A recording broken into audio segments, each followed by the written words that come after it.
Não me decepcionem. Bom, então vamos lá. A gente estava falando das cubetas, que elas precisam ser transparentes para aquele comprimento de onda que a gente está fazendo a nossa análise. E aí, uma coisa que é bom vocês saberem, assim, ter ideia, é que, por exemplo, o quartzo, ele é um material que ele vai ter transparência tanto no ultravioleta como no visível. Por isso, o quartzo eram aquelas cubetas do laboratório que a menina dos olhos, né? Guardadas em locais separado, super caro, não pode arranhar, porque são realmente mais caras por conta dessa questão, de que elas não absorvem aí nem no ultravioleta, nem no visível. Então, tem uma aplicabilidade aí bem vasta. Em contrapartida, o vidro plástico, né, que eram as cubetas aí de prática, normalmente arranhadas aí, elas têm mais aplicabilidade, elas vão ser aplicáveis ao visível, tá? Porque ambas absorvem no ultravioleta, então elas não podem ser utilizadas no ultravioleta, tá? Em relação aos solventes que a gente vai utilizar para solubilizar essas amostras que serão analisadas, eles precisam ter solubilizar a minha amostra, né? Primeiro, porque a gente está falando aqui de análise por essa técnica, eu preciso ter soluções, né? Eu preciso ter o meu analito em solução. Então, eu vou ter que levar em conta ali a polaridade desse soluto e do solvente. Além disso, esse solvente ele deve ser transparente para o comprimento de onda que eu desejo analisar, tá? Tem que ter um grau de pureza adequado, então a gente já tem solventes hoje no mercado com pureza espectroscópica, né? Assim como a gente tem pureza, grau HPLC, né? Quando a gente está falando de cromatografia, enfim. Tem que ser inerte frente à amostra, ou seja, não pode reagir e transformar meu analito em outra coisa. Senão, eu vou estar analisando outra coisa e não meu analito. E no caso de substâncias sensíveis a pH, eu preciso garantir a utilização de um tampão, para que a gente não varie tanto, não haja uma variação desse pH de forma a interferir aí também na característica química do meu analito a ser analisado. Tá? Os mais comumente utilizados nessa técnica são metanol, acetonitrila, etanol, água e outros. Algumas aplicações, né? A gente pode, por exemplo, analisar os insumos farmacêuticos ativos versus placebo, então, para a gente perceber ali, comparar a formulação placebo e a formulação contendo o IFA, né? A gente pode utilizar essa técnica, então a gente tem aqui, por exemplo, o espectro do placebo, em que a gente não vê nenhuma banda de absorção, né? Porque não absorve ali na região estudada do ultravioleta e do visível, né? A gente está de 200 a 700 nanômetros, essa varredura. E, por outro lado, esse IFA, ele apresenta aqui bandas de absorção na região aqui mais do ultravioleta, tá? Então, a gente pode utilizar nesse sentido de doseamento. Por exemplo, aqui, né, ainda mais um exemplo de doseamento, a teofilina. A gente tem aqui diferentes espectros da teofilina em 4 concentrações diferentes.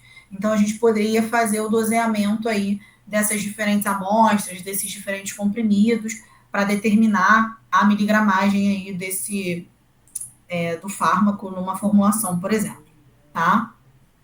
Além disso, também é bastante utilizada para fins de identificação. Então, a gente pode ter aí substâncias químicas de referência e aí fazer ali uma varredura numa região determinada do espectro da nossa amostra e fazer ali a identificação, né, de acordo com a sobreposição de bandas e o comportamento. Aqui tem um exemplo bem interessante de canabinoides e outros fenóis, né, que a gente percebe ali uma sobreposição dessas bandas, mas que são substâncias diferentes. Então, assim, percebam que para fins de identificação, essa técnica ela não é tão robusta. E aí a gente vai falar sobre outras técnicas que são melhores, tá? Por exemplo, a espectrometria de massas. Mas a gente consegue fazer uma identificação a grosso modo, tá? Se não for uma amostra muito complexa, se a gente tiver ali um SQR, dá para a gente fazer ali essa sobreposição de espectros e promover essa identificação, tá? Aqui tem algumas questões que eu não vou discutir elas com vocês agora, porque eu vou focar no conteúdo. Então, eu vou deixar essas questões aqui para vocês olharem nesse material posteriormente, tá? E aí, meio que trabalhando um pouco de tudo isso que a gente falou sobre essa técnica. Então, ao final de cada técnica, tem um conjuntinho de questões. Vou passar rápido para vocês não lerem. E aí tem a resolução também, elas estão comentadas. Então, acho que vai ser meio autodidata. Mas, caso tenham dúvidas nessas questões que estão ao final ali de cada assunto, vocês podem mandar aí individualmente nos grupos ou no grupo geral, que a gente conversa sobre, tá? Vamos então para alguma dúvida em relação à espectroscopia no ultravioleta visível?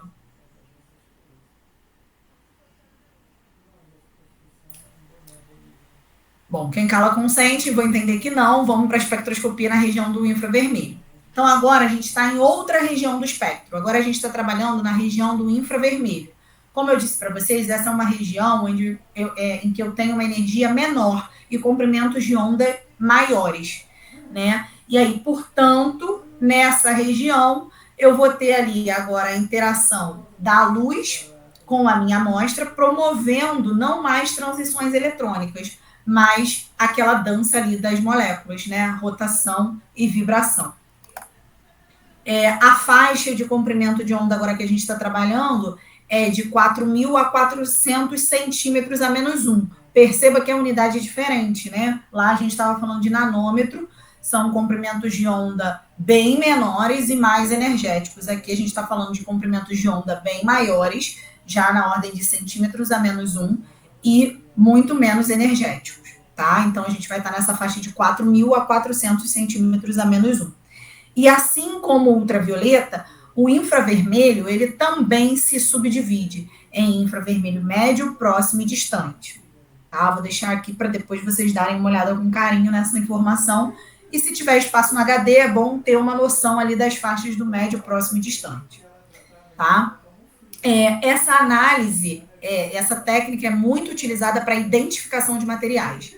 Então, a espectroscopia no infravermelho visível, a gente viu que tem aplicabilidade para identificação, mas a gente viu que ela não é tão perfeita e não é a finalidade, não é o objetivo final da técnica, né? Ela é muito mais aplicada num contexto de quantificar, quando você tem ali um padrão, você vai fazer doseamento, enfim. Agora, a espectroscopia no infravermelho, ela já é mais com essa pegada de identificação. O que não significa que eu possa usar ela também para fins de quantificação. Então, com o infravermelho, eu também posso quantificar.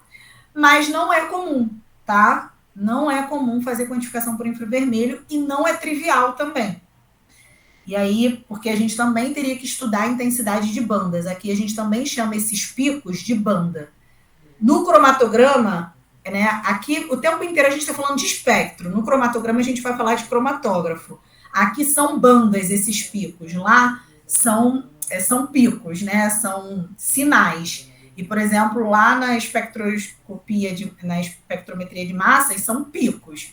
Então, é importante essas linguagens também aí, né, particular de cada técnica. E aí, no caso da espectroscopia no infravermelho, o que a gente vai ter? O equipamento é muito semelhante a um espectrofotômetro, também vai estar ali associado a um computador. Essas moléculas, né, elas vão... como é que dentro desse equipamento vai estar disposto ali as coisas? Então, é um pouco mais complexo do que o espectrofotômetro. Da mesma forma, a gente vai ter aqui uma fonte de radiação que vai emitir essa radiação na região, né, de comprimento de onda do infravermelho. Porém, agora essa radiação ela vai passar por vários espelhos fixos e espelhos móveis, tá? De forma a promover ali, a focalizar esse feixe de radiação na amostra. E aí, após passar ali pela amostra, a gente vai ter ali um sinal elétrico, que é o que a gente chama de interferograma, e esse interferograma, que é o sinal elétrico, através de um dispositivo chamado transformada de Fourier, vai ali transformar esse sinal em um espectro. Então, a gente tem uma fonte de radiação, a gente vai ter espelhos que vão focalizar essa radiação para a minha amostra, e a gente ainda tem ali o interferograma, que capta esse sinal elétrico que chegou ali, e ainda um dispositivo chamado transformada de Fourier, que vai transformar esse sinal ali elétrico temporal em um espectro, como a gente conhece, de infravermelho. E aí o espectro de infravermelho, diferente do espectro de absorção lá do UV e do visível, ele é meio de cabeça para baixo, na maioria das vezes, né? Então, no ultravioleta e no visível, a gente tem os picos, os sinais, né, as bandas para cima. Aqui no ultravioleta, a gente vai ter as bandas para baixo, tá? Então, aqui, conforme essa figurinha. Além disso, gente, a gente tem o divisor de feixe, que vai estar na posição, numa posição estratégica para poder dividir o feixe de radiação entre os espelhos móveis e fixos, tá? Então, ainda tem esse detalhe. A estrutura ali é um pouco diferente do espectrofotômetro, né? Tem ali alguns aspectos. E, inclusive, essa transformada de Fourier, ela foi um dispositivo adquirido, né, com a evolução do método, e ele dá nome ao método, né? Vocês certamente já ouviram falar de espectroscopia no infravermelho com transformada de Fourier, que é esse dispositivo que vai transformar o sinal elétrico em espectro. Nada demais, tá? Então, a espectroscopia no infravermelho, ela vai se basear no movimento das moléculas que compõem a matéria, caracterizada por vibrações. E as frequências das vibrações, né, é o comprimento de onda de absorção da radiação e está relacionada com o tipo de vibração que a gente vai ter. E aí, quais são esses tipos de vibração? Vocês certamente já estudaram isso também lá na faculdade. As chamadas deformações axiais dessas ligações, né? Então, chega essa radiação, incide na minha amostra, aí essa radiação agora que não é tão energética, ela vai promover só um movimentinho ali nas minhas moléculas. Seja promovendo ali deformações axiais, né, ou angulares, né, ali no mesmo eixo e em outros eixos, tá? E aí, cada frequência de absorção presente no espectro de infravermelho vai corresponder a um tipo de frequência de vibração característico de uma parte daquela molécula. Então, é meio que com essa técnica, como resultado, né, esse espectro, a gente vai ter o fingerprint, ou seja, a identidade daquela dança que essas moléculas fazem dentro ali da minha amostra. E esse fingerprint, ele é muito difícil de ser igual para duas substâncias muito parecidas. E aí é por isso que essa técnica é tão boa para identificar, porque dificilmente duas substâncias, por mais semelhantes do ponto de vista químico que sejam, elas terão ali o mesmo comportamento em termos de movimento, gerando ali exatamente o mesmo espectro, tá?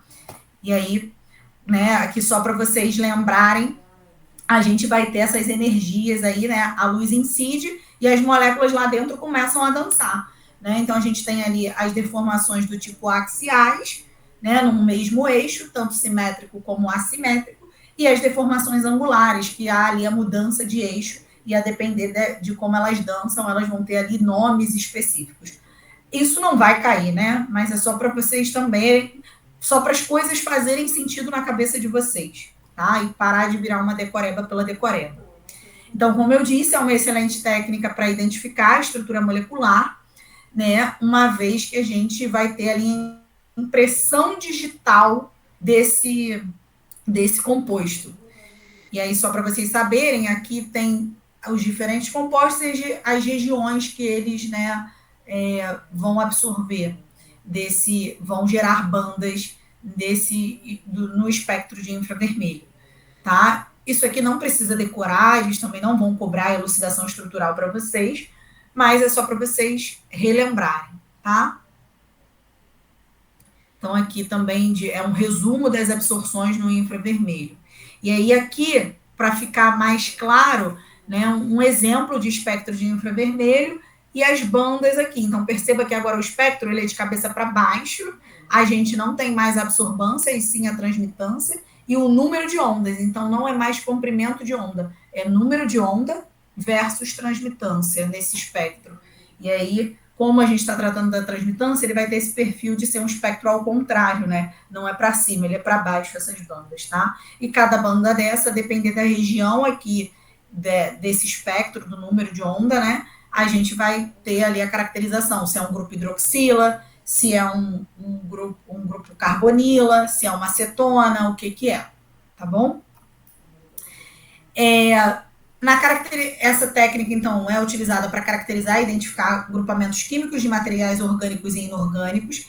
É utilizada também para avaliar produto de degradação, gente. É bem bacana, porque normalmente, o que a gente pode fazer? A gente pode pegar o nosso fármaco,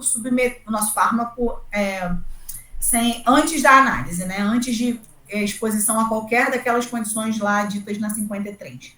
Faz o espectro de infravermelho, né? Essa vai ser a nossa referência. E aí depois a gente leva para uma condição de estresse e refaz esse espectro no infravermelho. E aí a gente percebe, sobrepõe um com o outro e analisa se houve desaparecimento ou surgimento de bandas. E a depender do que tenha surgido ou desaparecido, a gente consegue, por dedução ali, muito conhecimento da estrutura química e possíveis reações que podem acontecer de degradação daquele composto, a gente consegue saber se há ali formação ou não de produtos de degradação. Então, é uma técnica aí que auxilia bastante nessa questão de elucidação estrutural de produtos de degradação, que era aí uma exigência, né, a depender ali da concentração que a gente encontra nessa amostra, esse produto, e do grau de criticidade desse produto de degradação. Além disso, a gente pode também utilizar essa técnica com finalidade quantitativa, e aí, quando a gente está falando de finalidade quantitativa, da mesma forma que lá na espectroscopia no UV visível, a gente vai ter que botar diferentes concentrações, ter ali uma faixa de linearidade do método, fazer esse espectro, e aí a gente vai perceber aumento e diminuição de bandas a depender da concentração para aquela faixa linear do método. E aí, com isso, a gente consegue também quantificar, tá? E, além disso, a gente pode monitorar também processos farmacêuticos. É uma técnica muito utilizada para a gente avaliar polimorfismo, tá? E aí, só para lembrar e estabelecer um paralelo, que polimorfismo é um tópico quente, né? Essa banca gosta. Polimorfismo é a habilidade de um composto se arranjar espacialmente em diferentes configurações. Então, existem fármacos que têm essa habilidade a depender de algumas condições, né? Por exemplo, exposição a calor, agitação, enfim, as variáveis são muitas que podem levar à formação de polimorfismo. E é uma variável que precisa ser controlada, porque já existe provas de que, a depender do tipo de polimorfo que a gente tenha, a gente pode influenciar a farmacologia desse fármaco, né? A gente pode não ter a ação que desejava, a gente pode ter uma ação tóxica, né? Enfim. Então, a gente precisa caracterizar muito bem o polimorfismo e controlar durante um processo de desenvolvimento de uma forma farmacêutica. E ao longo do processo, principalmente de formas farmacêuticas sólidas orais, né, porque a gente está falando de polimorfismo, é uma propriedade do estado sólido, ao longo desse processo a gente vai ter ali 1000 variáveis, né? Por exemplo, granulação, compressão, tudo isso que pode ali favorecer essa formação de polimorfismo. E o infravermelho, ele pode ser uma técnica utilizada para monitoramento de formação de polimorfismo, tá? Inclusive, a gente faz ali... a gente utiliza bastante aí no controle em processo, tá? Então, aqui tem um exemplo de identificação através do emprego de um SQR, então, o dipropionato de betametasona. A gente fez aqui com o SQR, rastreou, viu que essas eram as bandas principais, que estão de acordo ali com a estrutura do fármaco, e aqui a matéria-prima. Então, é excelente também essa técnica como triagem para qualificação de fornecedor, né, que é algo previsto aí nas boas práticas de fabricação da 658. A gente tem essa questão toda envolvida na qualificação de um fornecedor a fim de garantir eficácia e segurança aí dos nossos produtos. E aí, uma das técnicas que a gente pode utilizar para saber se aquele fornecedor está entregando o que de fato ele diz que é o infravermelho, que é uma técnica fácil. Nesse caso, você pode fazer com a amostra sólida mesmo. Antigamente havia a necessidade de você preparar uma pastilha com brometo de potássio, KBr, né, a 1%, e aí dava um pouquinho mais de trabalho. Hoje em dia você nem precisa, você pega um cristalzinho, uma pontinha de espátula, um cristalzinho, bota no aparelho, ele já te dá o espectro da substância. Então, assim, é uma técnica muito rápida, não envolve preparo de amostra e, né, é destrutiva, mas você usa tão pouco que tá tudo bem ser destrutiva, né? Então, é ótima para esse controle em processo e também para a qualificação de fornecedores, tá bom? Alguma dúvida, gente, em relação ao infravermelho? Tem umas questõezinhas aqui também para vocês brincarem, tá? Vou deixar aqui e aí depois vocês olhem com calma. Agora a gente chega à terceira e última técnica dessas espectroscópicas, que é a espectrometria de massas. E que aí, diferente do infravermelho e da espectrometria no UV visível, que vão trabalhar baseadas na luz, a espectrometria de massas, ela nada tem a ver com luz. Ela tem a ver com energia, mas nada com energia eletromagnética. Então, o que a gente vai ter? Ela vai ser uma técnica analítica extremamente valiosa para avaliar moléculas em uma amostra.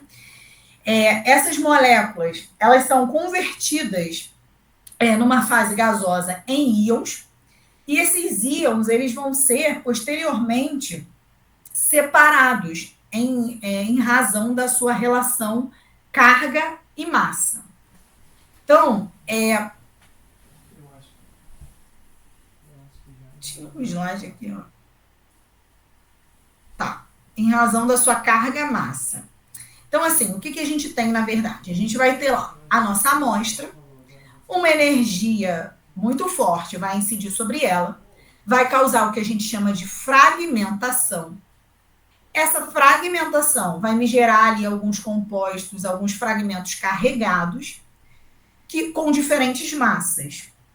E o meu equipamento, ele vai detectar justamente esses fragmentos com diferentes massas e cargas, fazendo uma relação carga e massa.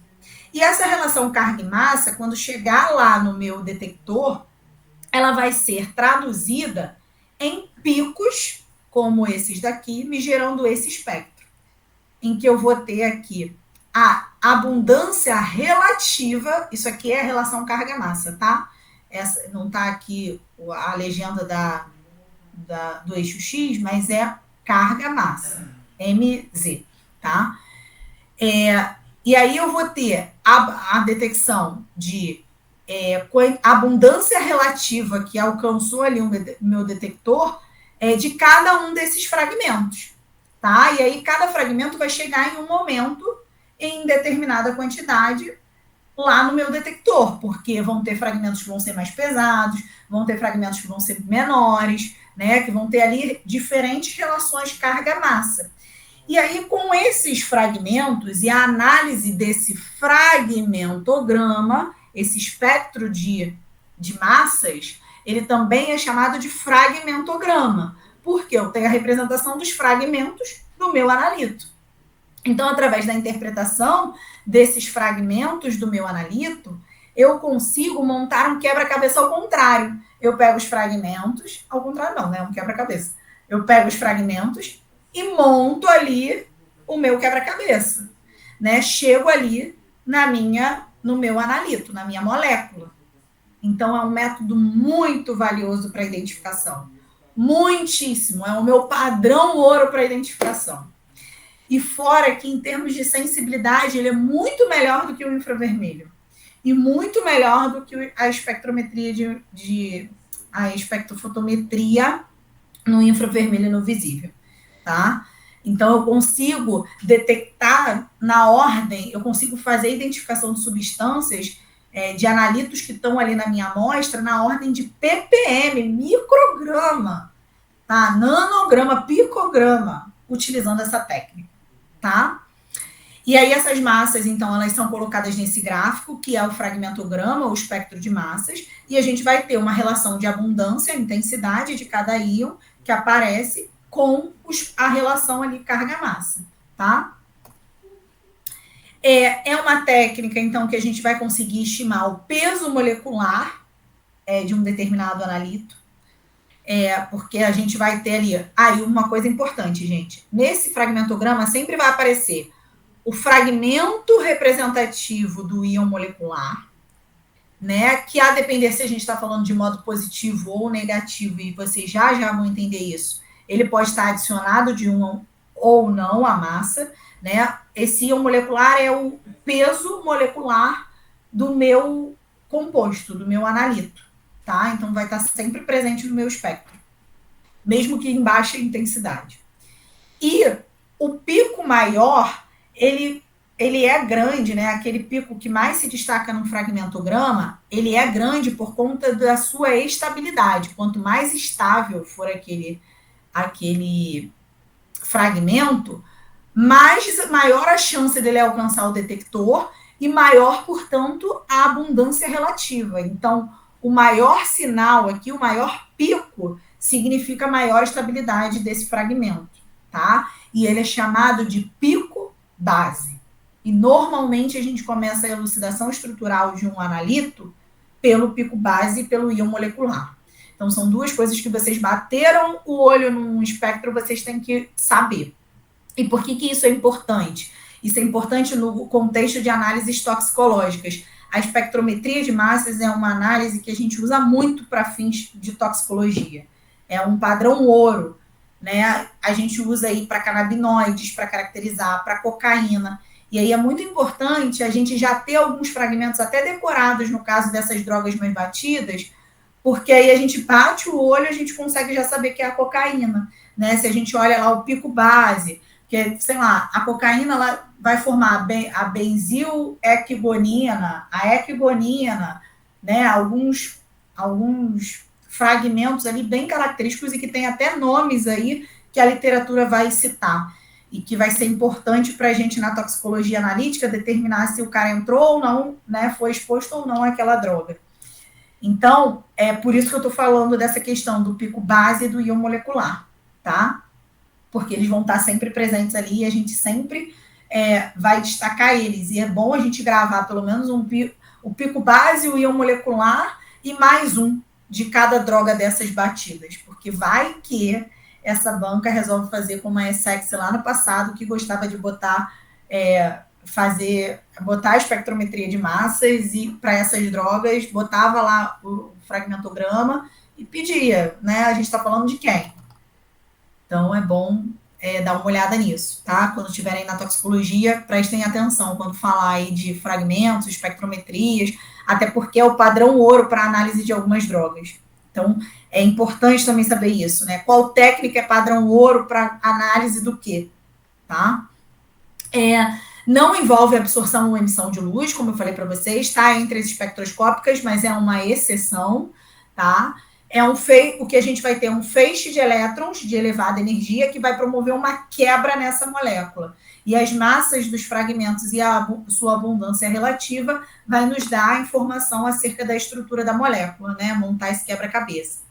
Ela vai indicar o peso molecular e informação sobre a fórmula molecular, bem como serve aí para a gente conseguir confirmar estruturas que a gente pode vir a elucidar, tanto começar a elucidação no infravermelho e depois também na ressonância magnética nuclear.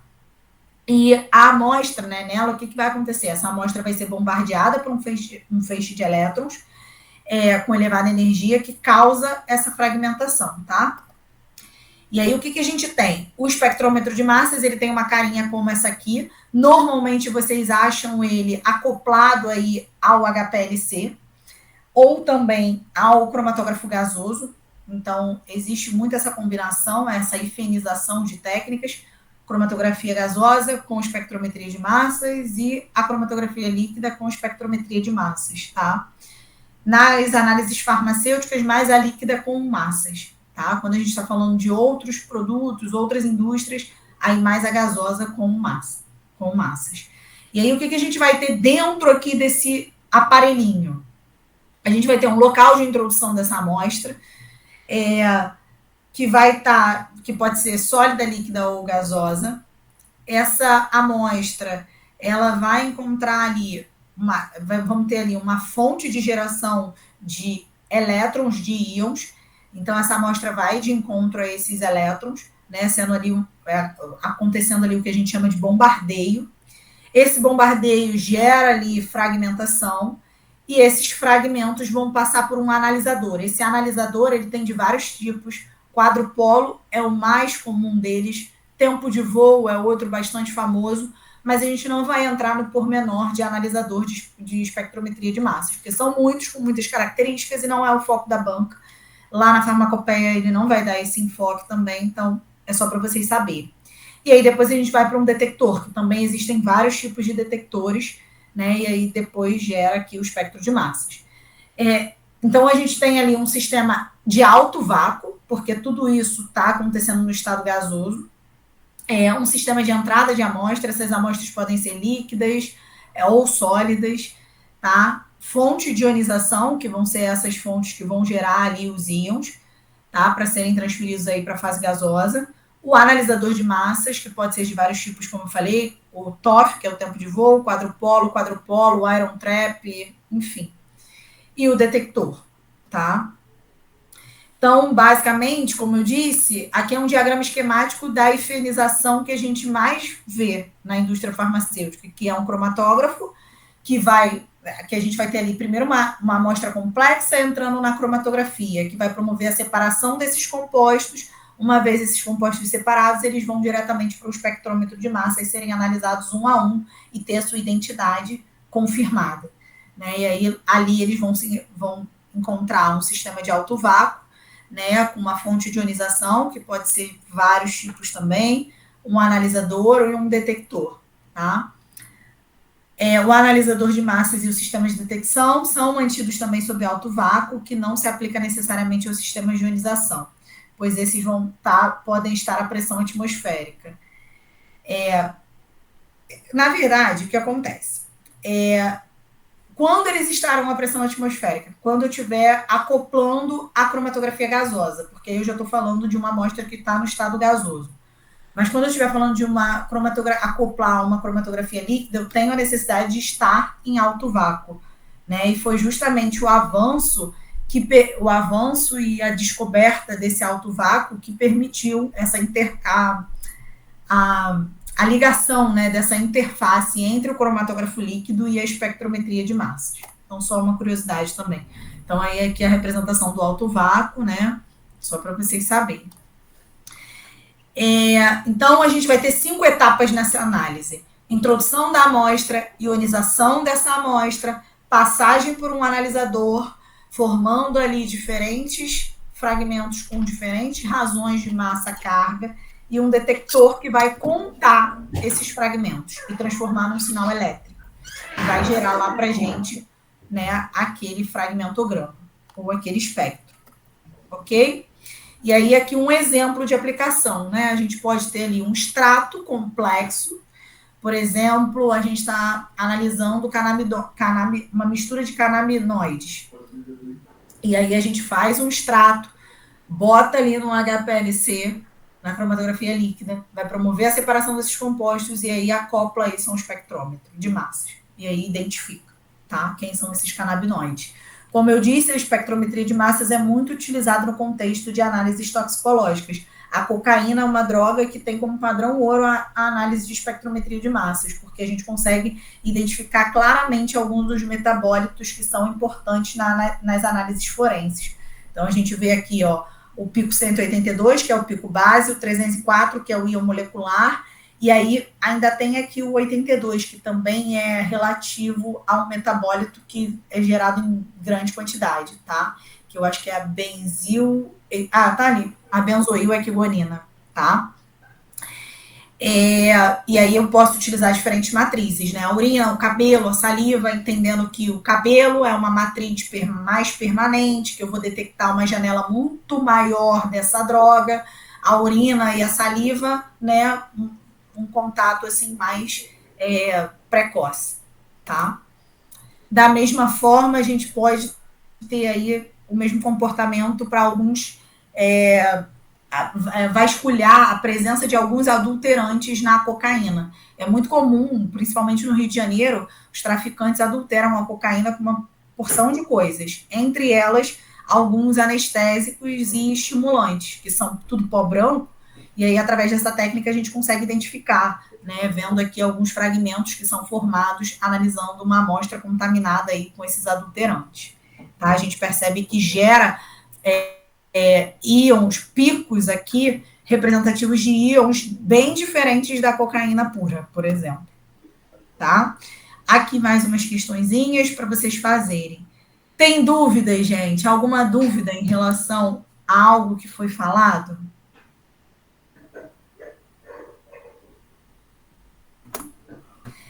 Então, a gente vai fazer o seguinte, vamos parar por aqui, porque já vai dar 11 horas, e a gente vai fazer um encontro parte 2 para falar de métodos cromatográficos e análises térmicas. Então, hoje a gente viu os espectroscópicos. Esse material eu vou compartilhar com vocês, né, para que vocês consigam aí dar uma olhadinha nas questões. Tem algumas questões que foram inventadas aí por nós, inspiradas na Bunesp, considerando todo esse contexto aí que a gente discutiu hoje. Gente, o que vocês acharam? Tem dúvida, dívida? Ficou claro? Ajudamos, atrapalhamos? Felipe, só mandou E eu sempre coração. falo mais que claro, gente. Não, foi ótimo. Deu para entender bastante, professora. Essa dúvida mesmo que o pessoal tem, porque o único método que não mede pela luz e pela absorção é o de massa. Os outros estudos, como o de absorção atômica, que é o que o pessoal tem mais dúvida. Então, toda vez que a pessoa pensar massa, já sabe que não é por absorção de luz nem de coisa, de luz nem absorção. Isso aí. Então, gente, assim, para agora, de fato, vocês... Eu até recomendo que leiam aí em métodos gerais, tendo a impressão dessa aula, né, a farmacopeia, porque eu acho que agora as coisas vão ficar mais concretas, né? Vocês agora já conseguem visualizar o aparelho, entender como é dentro do aparelho, o que está acontecendo, qual a finalidade. Acho que vai ficar mais claro. Eu vou dar esse materialzinho para vocês, tem bastante informação escrita, tentei botar ali bem pormenorizado para que fosse um material também de consulta, né? Quase autodidata ali. Então, tá tudo lá e a gente vai deixar com vocês. Aí a gente vai fazer um parte 2. Normalmente é assim mesmo, a gente divide em 2 partes, porque é um conteúdo grande e que, assim, eu gosto de começar do beabá, né, para ir construindo um raciocínio e fazer paralelos, para que vocês entendam que o controle, especialmente, é uma disciplina que ela vai permear várias disciplinas. Está nas análises clínicas, está na toxicologia, está na farmacotécnica. Então, é bom fazer esses paralelos. Está aí no conhecimento geral, né, com validação. Então, até vocês lerem agora o 66, talvez algumas coisas façam mais sentido para vocês. Enfim, é isso. Muito obrigada aí por me ouvirem. Quase 2 horas. Obrigado, gente. Boa noite. Boa noite, gente. Qualquer dúvida é só mandarem lá. E a gente vai ver a RDC lá para poder conversar com vocês. Mas fiquem calmos. Recomendação é que quem ainda não leu a nova, leia a nova, a 962, né? Porque certamente tem bastante mudança em relação ao 53. E a farmacopeia, quem já leu a antiga não precisa se desesperar. O Juliano já botou um materialzinho lá para vocês, visurado. As mudanças foram poucas, né? Bem pontuais. Então, assim, olhar ali essas mudanças pontuais e, a partir de agora, as revisões, considerar a 7ª edição. Né? Não vamos mais ficar lendo a 6ª para revisar quem já está aí na fase de revisão. Tá bom? É isso. Júlio ia falar alguma coisa? Não, que abriu o microfone. Maria Paula. Acho que não. Eu ia só agradecer mesmo, acho que foi bem, eu tinha, né, bastante dificuldade, assim, acho que começar também desde o beabá, assim, esclarece algumas coisas, e até porque faz tempo, né, que a gente, falamos pra mim que viu isso, assim, e tal, fazer aquelas coisinhas na coleta, uma coisa bem remota, assim, daí tu vai voltando aos poucos, então foi bem legal, muito obrigada, gente. Nada, imagina. Júlio quer falar?